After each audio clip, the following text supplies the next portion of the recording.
هذا القرآن يوحدنا لطريق الخير يوجهنا الله تعالى أنزله ورسول الله معلمنا هذا القرآن.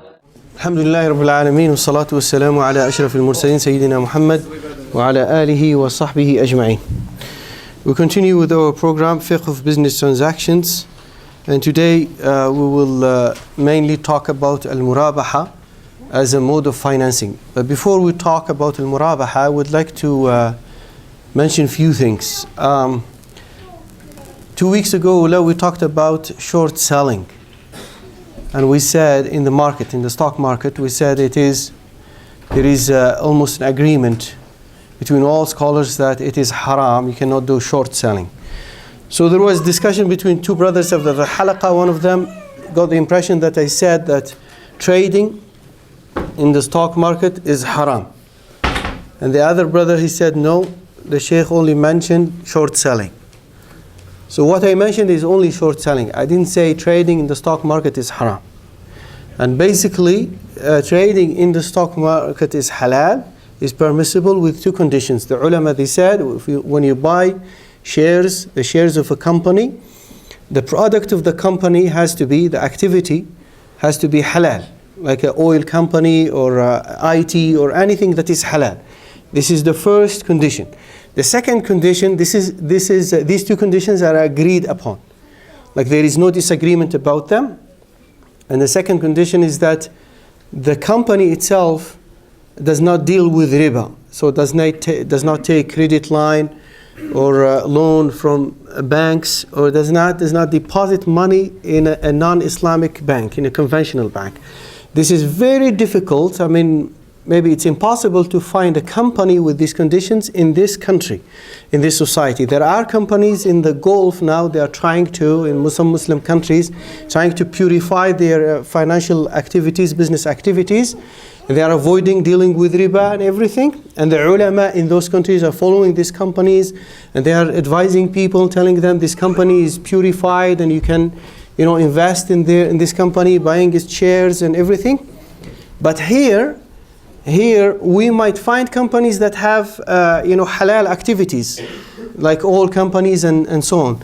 But it is very difficult, as I said, it's impossible to find a company that doesn't deal with riba. So here comes the question, is it halal to invest in these companies or not?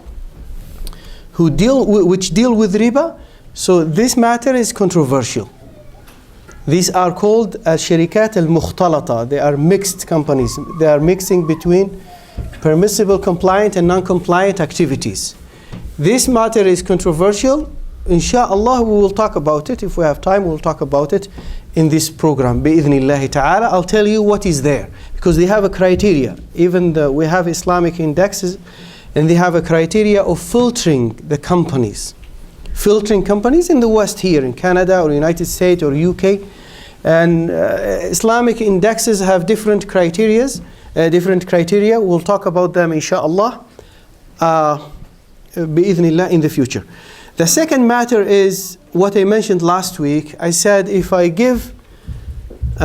someone needs a change and he has $20, a bill of $20 in his pocket, and he goes to his friend, he said, I need some change, can you give me some change? And then he will look in his pocket, he'll find only $15. And then you give him $15, he said, I have only 15. I said, okay, take the 20 and I'll take from you the 15, and you give me tomorrow or after 2 days, when I see you, you give me $5. I said this is a usurious transaction, because Rasulullah sallallahu alaihi wasallam said in tens of hadith, authentic hadith, not one hadith. This is something that Rasulullah sallallahu alaihi wasallam was very strict about it, that it has to be yadan biyad when we exchange money or gold or silver, beside the other 4 types of food that are subject to the rules of riba. So when we exchange money, it has to be yadan biyad, hand to hand, which is called physical possession, or real possession, or real delivery on the spot, whatever you call it. It has to take place. So a brother came to me, he's here with us after the halaqah, and he said, okay, let's take it as a loan. Like let's make it a loan. Like I'm giving you 15 and $5 is a loan. I said, no, this is not a loan because there is an exchange here. There is a transaction. I gave him 20 and he gave me 15 and he's delaying $5. What is the solution is? We are friends. Here you go. Take the 15. I don't want to take $20 from you. Give me the 15 back when I see you. And the problem is solved, right? This way. I mean, usually we need change for small amounts of money. The third announcement is that some sisters complained that we are not allowing them to ask questions. So, and I hope that they are listening. Our sisters are listening. So usually in this halaqah, you are allowed to make questions, to ask questions, write them down and send them with some children. And inshallah we'll answer your questions. So sisters are supposed to write down their questions. It's very inconvenient to send this mic to you there, ask questions, then bring the mic and the mic again, and we don't want to do that. So the best way, I think, for you sisters, inshallah, to write down your questions, and we will answer your questions bi-idhnillah. Now we'll talk about al-Murabahah lil-amir bi-shira. This is the name of this financial transaction in modern Islamic finance. Al-Murabahah lil-amir bi-shira. It's called Murabahah, to purchase order, which is called now known MPO. And it is well known, very common in Islamic banks. Some ulama, they said actually this transaction is dealt with, is used in all Islamic banks, and it is taking the share of 80% of all transactions that that Islamic banks are making with their clients. So Murabahah, to begin with, as we said before, it is a type of sale. Originally, it is a type of sale, and it was not a mode of financing. Murabahah was very common in the old days. People use it when they lack experience in the market. They don't have experience, they don't have knowledge about the market. So a person who wants to buy something, but he's not confident about himself, he would come to someone else who has some experience in the market. He would tell him, buy this car, or this camel, or this horse, and I'll give you 10%, or I'll give you for every 10 dirhams or every 10 dinars, 1 dinar as a ribh, as a profit, for example. And it was accepted. The only one who said it's not accepted is Ibn Hazm al-Zahiri. This is the only one. But all the other scholars, they said this is halal and there is nothing wrong with this business transaction. But it is used now as a mode of financing, which means it's combined between a promise. There is a promise. The first step is the client would come and make a promise to the bank. I need this equipment, I need this truck, I need this machine. You buy it for me, I'll promise to buy it from you with a profit. So there is a promise, and then there is a sale. And then there is bay' mu'ajjal. The investors, or people who have money, or people who have businesses and they need some help, because they don't have funds to buy this equipment from the market, so they go to these Islamic banks or financial institutions and ask them to buy it for them, because they don't have funds. So they mix it with al-bay' al-mu'ajjal, which is bay' on deferred payment basis. So they mix it. So it's a combination of these three ingredients. And the ulama said it is not the ideal mode of financing. What is the best mode of financing in Islamic Sharia is the Mudarra or Musharaka. Mudarra is silent partnership. So we have two parties. One of them is Rabbul Mal, the capital provider. He would provide money, the capital. And we have Al-Mudarib, which is the entrepreneur. It's called now, in modern language, entrepreneur. So this man, the first one, will bring his money, his wealth into this partnership. The second one will bring his skills, his expertise. Or musharaka, general partnership. Two people get together, or three people, or they provide money, the capital, and they provide their skills and their knowledge, their expertise, and they build this company, a joint venture, or whatever you call it, and then they start doing business in the market. So the ulama, they said this is the best way of financing. Because the second method, Mudarra, the entrepreneur doesn't have money, but he's not making any debt on himself. He's not burdening himself with debt. Actually, he's just coming to the partnership with his skills, with his expertise, and he'll make a profit. Because they have to make an agreement about the profit. They have to divide the profit based on a certain ratio that they agree about. And the ulama, they said it is the best because investors and entrepreneurs are not burdened with debts. And we create jobs. With Murabahah, what will happen is the client will end up being a debtor. He will end up having some debt obligations. And Islam does not appreciate debt. Islam does not encourage people to take loans for no reason. And actually Rasulullah sallallahu alayhi wasallam used to seek refuge from heavy debt.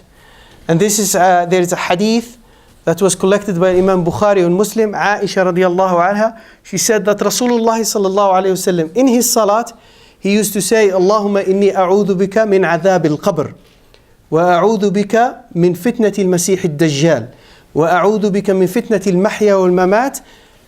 This is another version of the hadith that we know, that we talked about before. Here he used to say, Allahumma inni a'udhu bika min al-ma'thami wal-maghram.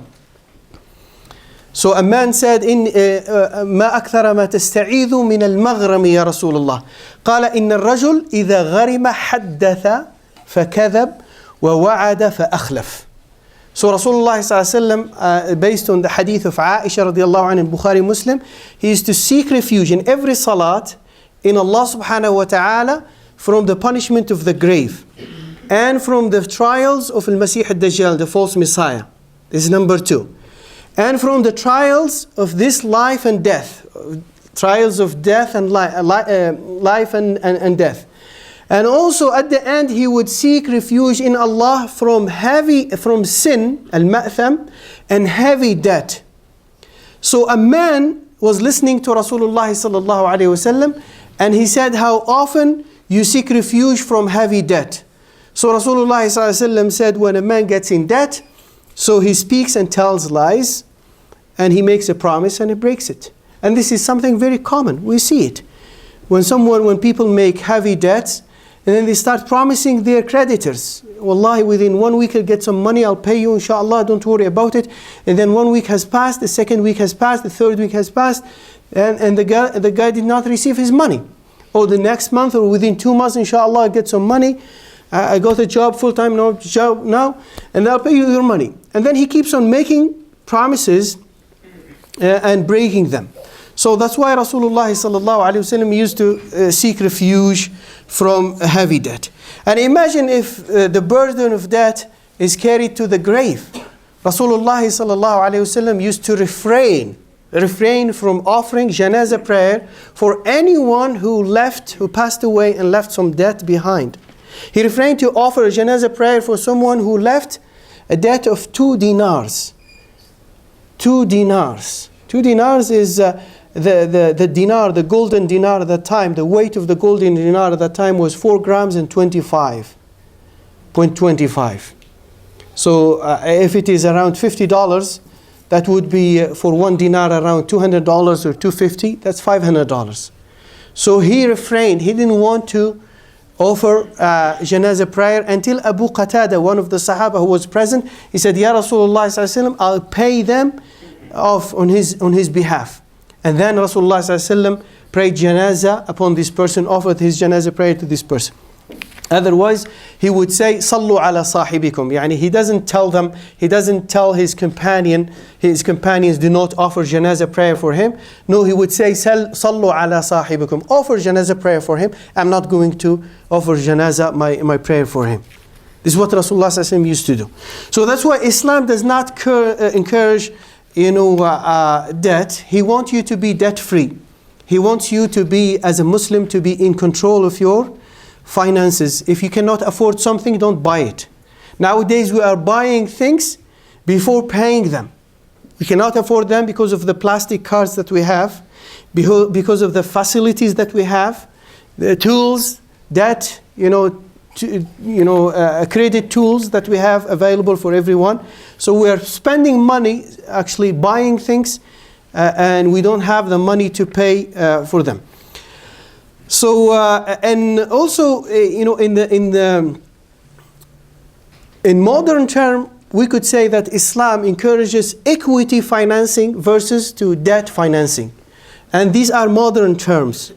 Equity financing, in simple terms, is when if you plan to establish a business, then you invite other people to bring their capital. But they will have some ownership interest in your business. They will share with you. They will be owners. And they could be partners, silent partners, and it will be a mudaraba. They don't have to interfere with your business. But you might allow them to interfere and run the business with you. And that would be a musharaka. So this is basically equity, what is called equity financing. In modern terms, equity financing is when a company raises money by issuing stock, common or preferred stock, to both individuals and institutions, to investors, individuals or institutions, and then they will end up, these individuals or shareholders, they will end up with, they will be granted some ownership interest in the company. This is in modern term what is called equity financing. Debt financing is when a company borrows money through issuing bonds or taking loans from the bank. And many people, or usually entrepreneurs and people who are willing or planning to establish a business, they are always facing this dilemma. Should they go for equity financing or should they go for debt financing? So debt financing based on interest is not an option for Muslims. We have to know that. You cannot build a business with interest. I mean, you can consume interest in one case in Islam. In one case. What is this case? You can consume interest in one case. Darura. What is it, darura? You don't have food to eat. You don't have shelter. In this case. لأن الضرورات تبيح المحظورات. Darurat, necessities, makes what is lawful, what is unlawful, permissible. So anything that is haram, it becomes permissible until you find a halal alternative. In this case. Wallahu ta'ala alam. طيب. So ulama, they said al-murabahah here, actually it's a device to escape interest. Muslim investors, Muslim businesses don't have this facility to go to conventional banks and ask for a loan. What is the alternative? So the ulama, they said they can use this device, al-murabaha lil-amir bishira, MPO, as a tool to get some financing. But they said this is not the ideal mode of financing. We have to encourage mudaraba. We have to encourage Muslims to get together and establish their own businesses together and work together. What are some of the basic features of mudaraba financing? So the ulama said, first of all, it's not a loan.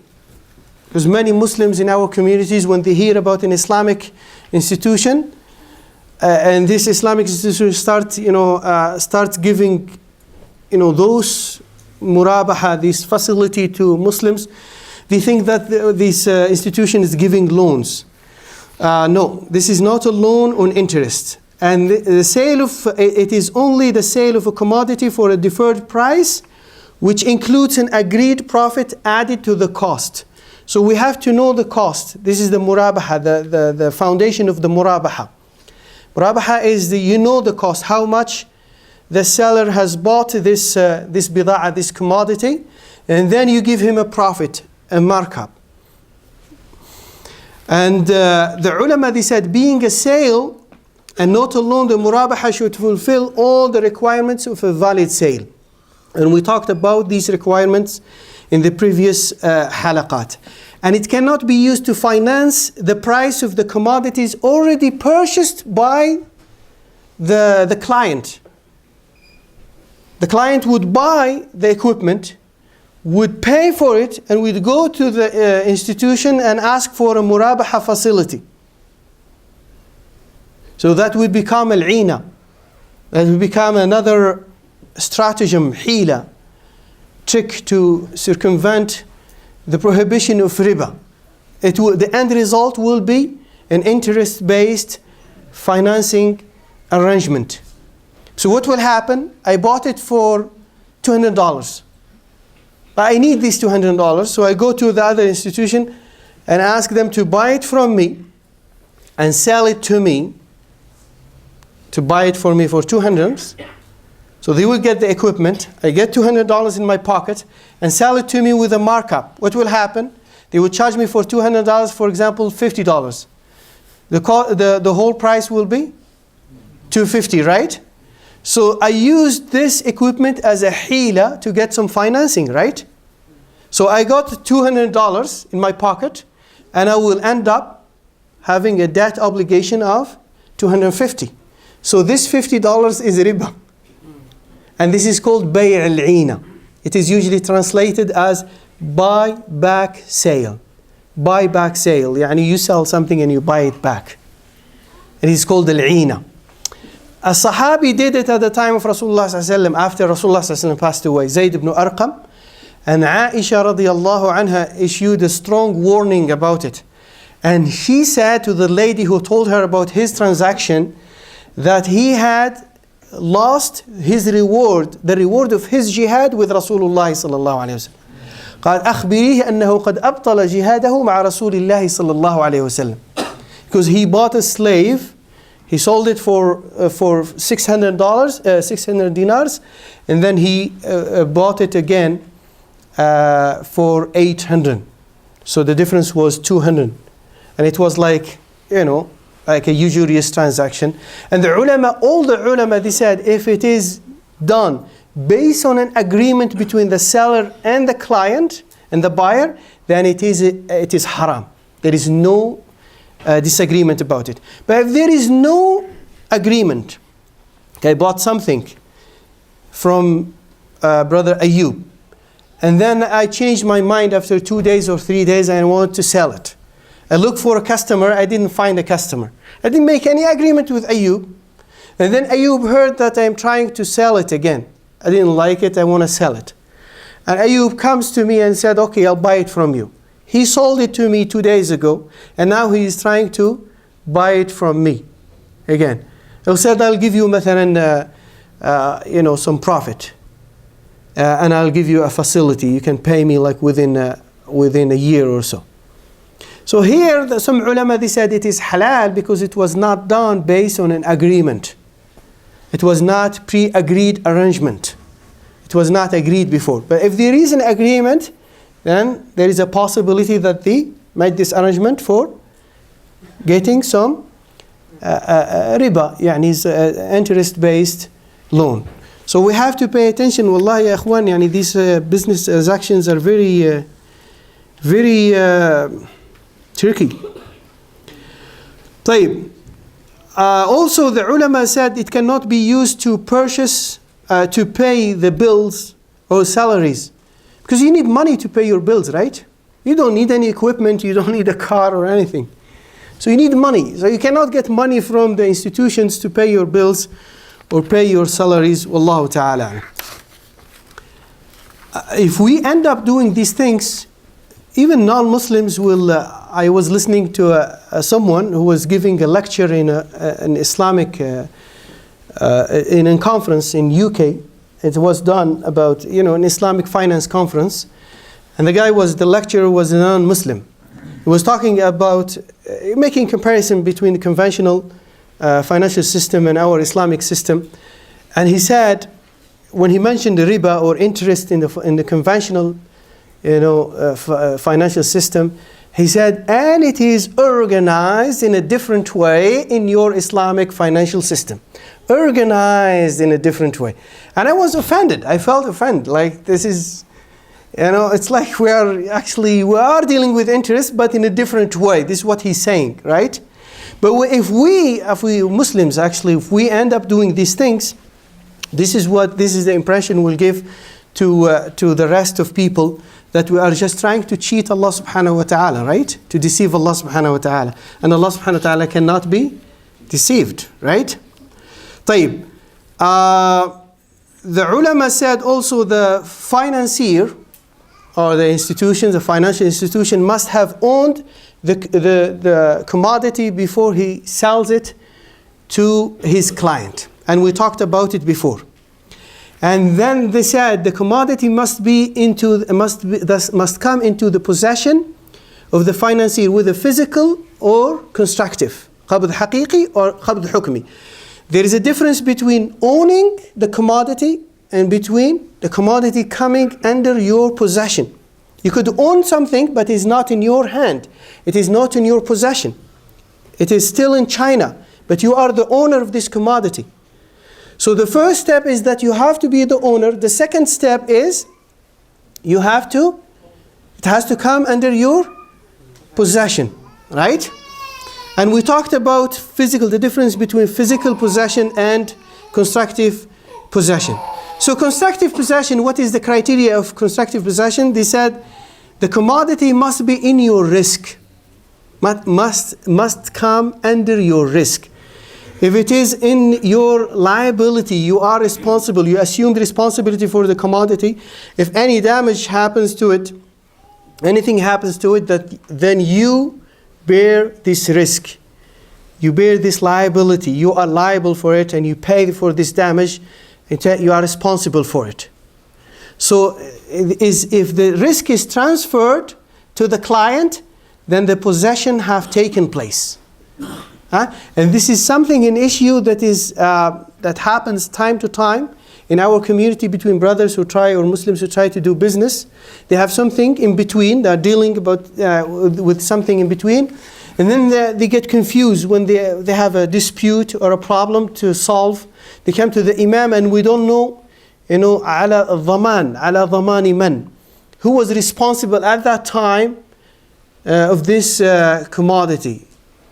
Yani it was under the risk of the first party or the second party. This is an issue. If it is solved in every transaction, then it will clarify, it will help us to clarify many issues and solve many problems and many disputes. And this is what justifies the profit. The ulama, they said, this is what justifies the profits. The institution has bought this truck, or equipment, and it is under their risk for a day or two, or even for an hour or half an hour. If something happens to that equipment, then they are responsible for it. They don't ask a client to pay for it.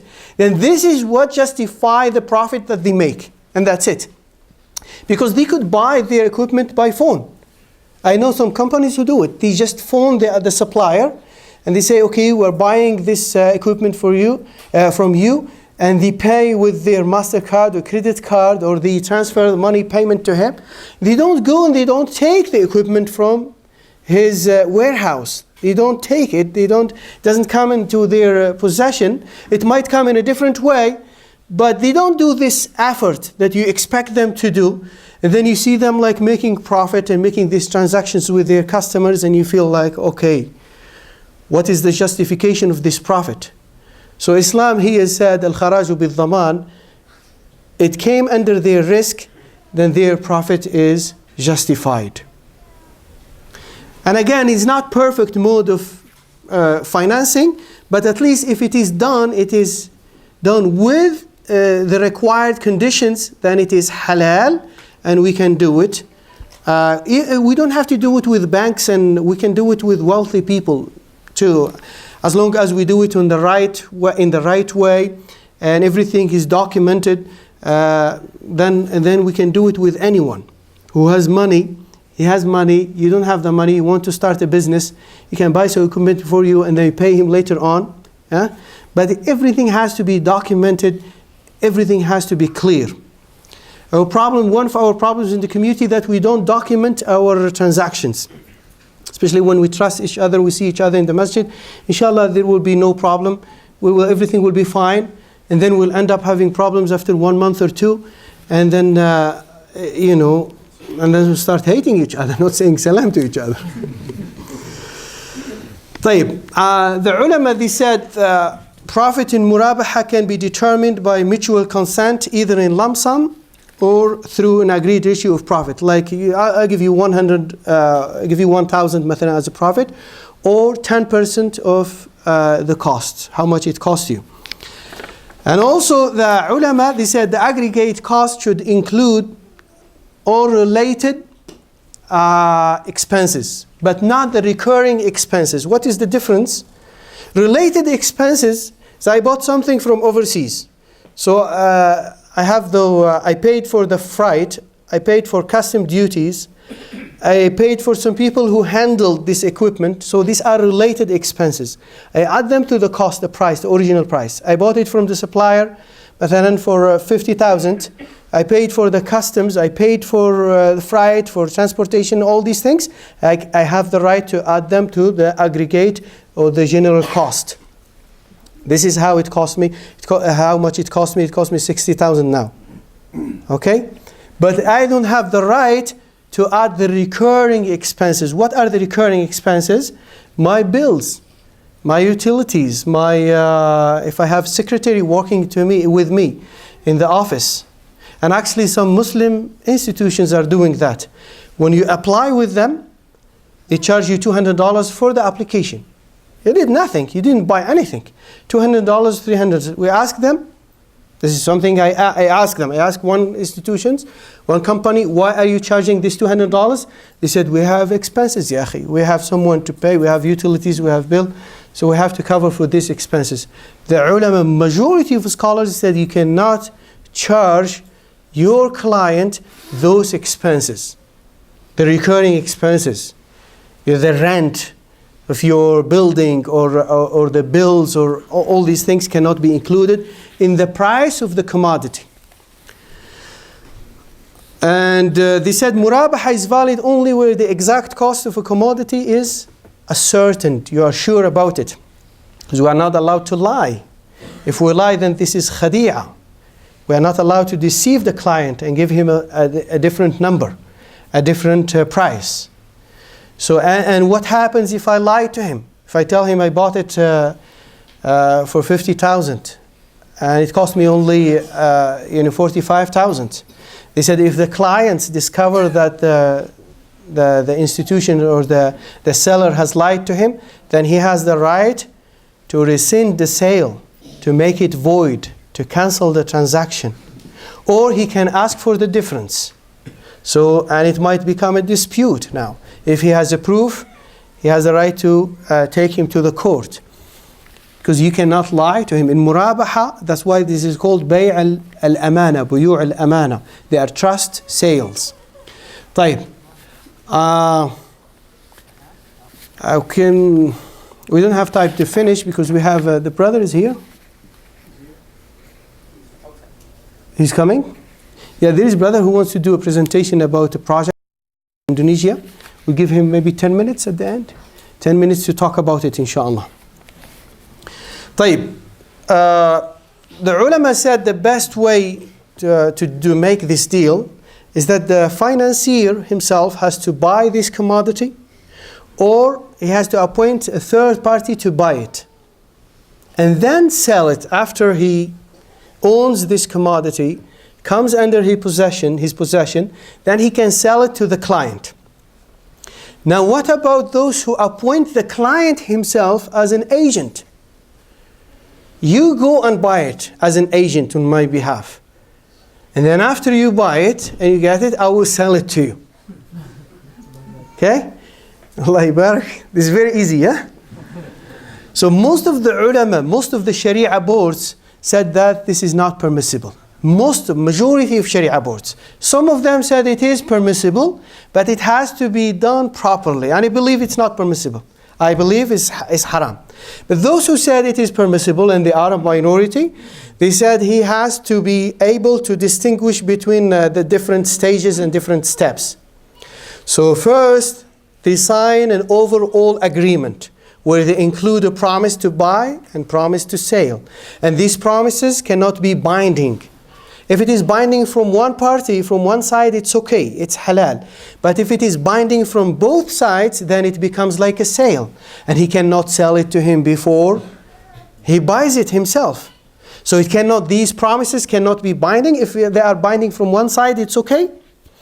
This is the first step. And the second step, he will sign an agency contract with him. Go on my behalf as an agent and buy it from the supplier. And then the client would go and buy it from the supplier, and he would tell the seller or the institution that I bought it now.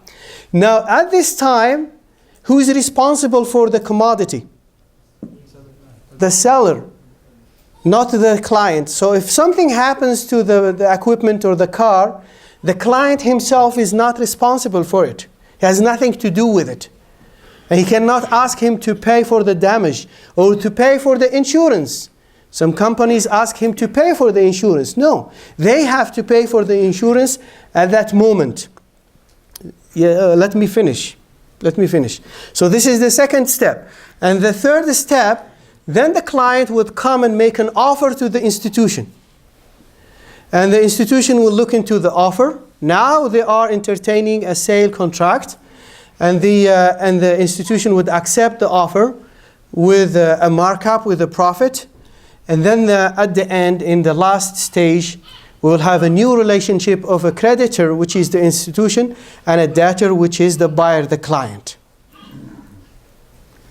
So they said if it is done this way, and every stage is clear, and everything is documented, then it is halal. And I believe it's haram. I believe, the right opinion is the opinion of majority of scholars, majority of Sharia boards. Sharia boards, these boards are working with Islamic banks and Islamic institutions. Most of them, majority of them said this is not permissible because it will look at the end like an interest-based transaction. Okay, we talked about this. We talked about these steps. I'll tell you about a transaction that took place that I witnessed myself. And you tell me what's wrong with it. The client came to the institution and he told them about an equipment that he wanted to buy. And then they would tell him, okay, we will charge you this amount of money. How much is this in the market? And he knows the seller, the original seller or the supplier. And he told them, I want you to buy this equipment for me. So after 1 week, they asked him to fill an application and to pay $200 for the application. So he paid $200 for the application, or $300. Some money for the application. And then he came back to this institution after 1 week, and he made a sale agreement, and everything was signed with the profit, with the markup. And then they gave him the check to go and give it to the original seller. The supplier did not sell anything. The equipment still with the supplier. So they gave him the check. He got the check after he signed a sale with the institution. He got his document and he got the check, and he went and he gave the check to the supplier, and the supplier gave him the keys of this equipment. Now tell me what's wrong with this transaction, quickly. First of all, well, we have to wait. Brother Islam, give chance to other people. The institute didn't have the equipment itself, so they couldn't have possibly made the sale. Yeah, they sold something that they don't own. بيع ما لا تملك. لا تبع ما لا تملك. ما ليس عندك. So they didn't own it. It was in the ownership of the supplier. So they sold it. They sold something that they have nothing to do with it. It was not under this in their ownership. The second problem. later I have a question. The 200 application. $200. So they charge him the recurring, expenses. What else? Risk. Risk lies with the buyer. There is no risk. There is no risk at all. They didn't assume any responsibility for the equipment because it didn't come under their ownership. It's with the buyer. They gave the client a check, and he went and he gave the check on behalf of the institution, and he got the equipment. So it ends up to be an interest-based transaction. This is something that happened in a Muslim and an Islamic institution. And many Islamic institutions are doing, this kind of transaction. Now here comes another issue. I'm not going to answer your questions, I'm sorry, because there is a brother who wants to do a presentation. But I'll tell you something. Many brothers are, I'll finish with this. Many brothers are complaining about Islamic finance and Islamic institutions. They say, oh, it's a backdoor to riba. It's just riba interest, like the same way this non-Muslim expressed when he expressed himself in a conference. He said it is organized in a different way. So actually, these Islamic institutions are just dealing with interest in a different way, under a different name, giving these transactions Islamic names, and then just dealing with interest and cheating Muslims. I agree. I should agree that many of our transactions in many of our Muslim institutions are not compliant, and many of their transactions are Sharia compliant. Now, when there is something like that is happening in our community, what is the right approach? What is the right way to deal with these issues? Because this attitude, tell me to be honest with you, I hate this attitude. I don't like it at all. It's like we are giving excuses to ourselves for not doing anything. They are not dealing in the right way. Just forget about Islamic finance, forget about these institutions, forget about these organizations. Is this the right way, Akhi, to deal with our problems? Well, we need to take responsibility, study this knowledge, do something for the ummah. I know now in Canada, if we like to do something, establish some sort of project, Islamic project, many Islamic, Islamic finance companies do not have good reputation in Canada because of some stories that took place, especially in Toronto, in Ontario. And I'm sure if you go now to the Muslim population in Ontario and tell them, let's start something, they will have some doubts about you. They will be very suspicious. They will be reluctant to help you or to support you or give you any support. But this is not an excuse for us not to do anything. We have, ya ikhwan, if we have problems, we have to face them. And this is the way I've been talking about this issue, not about Islamic finance, about taking responsibility, assuming responsibility. Go and study the behavior of Adam and Hawa alayhim salam when they ate from the forbidden tree. And what was the behavior of shaitan? Iblis blamed Allah for his corruption. He said, because you have sent me astray. I will do this and this. فَبِمَا أَغْوَيْتَنِي. So he started blaming Allah. Adam and Hawa, they know that Iblis is the one who invited them, to eat from the tree. But they assumed full responsibility for their behavior. They said, رَبَّنَا ظَلَمْنَا أَنفُسَنَا وَإِلَّمْ تَغْفِرْ لَنَا وَتَرْحَمْنَا لَنَكُونَنَّ مِنَ الْخَاسِرِينَ. So we have to take responsibility, ikhwan. Start complaining about other people. What did you do for Islam? What did you do for your community? So we have to make this shift in our mode of thinking and try to take some responsibility, try to do something, inshallah, for our community. But at least taking this step, alhamdulillah, the first step is learning about Islamic finance. What is Islamic finance? What is the real fiqh of business transaction? And if we say something, we don't try to always label our Muslim brothers who are doing something, but we talk about concepts. Like here, I'm not going to mention any company, good company or bad company. But I'll talk about concepts. I'll talk about agreements, inshallah, in the future, especially when it comes to housing. Jazakumullahu khairan.